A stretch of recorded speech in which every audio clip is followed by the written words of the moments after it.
It's very clear to me that the country is at grave risk of losing respect for the rule of law, losing respect for our Constitution, when sloganeering untethered from principle becomes acceptable in political discourse.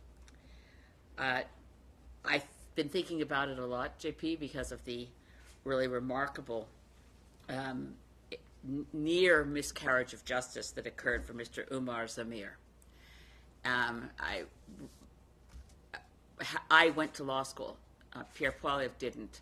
I know it's generally seen that there's too many lawyers in politics. I don't think there's nearly enough when you can have someone say they'd use the notwithstanding clause to drive through criminal justice changes that absolutely upend centuries of fundamental principles of what's generally called, and forgive me, in such a colonial context, British criminal law. Lord Blackstone in the 1700s said it's better that 10 guilty men go free than one innocent suffer. I don't think that would make it through the Conservative Party platform these days. Jail, not bail is a great rhyming slogan, which seems to be the acid test of conservative policy. If you can't make it rhyme, you might as well forget about it.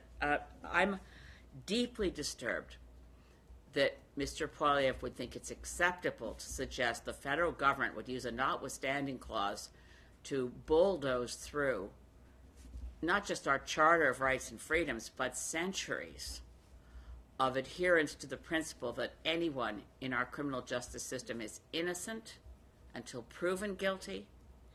Bail particularly applies before sentencing.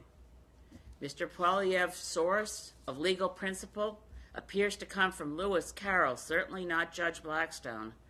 Sentence first, verdict later, evidence never.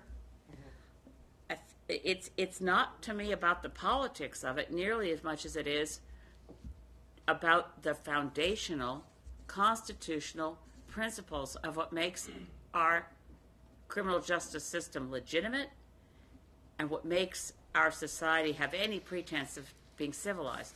So there really aren't words for what I think of the suggestion that we need to throw people in jail and throw away the key, that we should put people like Umar Zamir. I mean, when the chief of police of Toronto expresses disappointment that a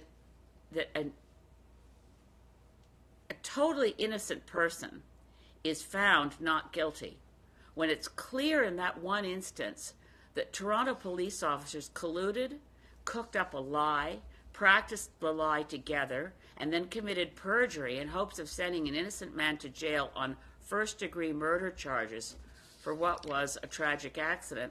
That one example, to me, highlights the perils of the approach to criminal justice and the so-called tough-on-crime approach of Mr. Poilievre.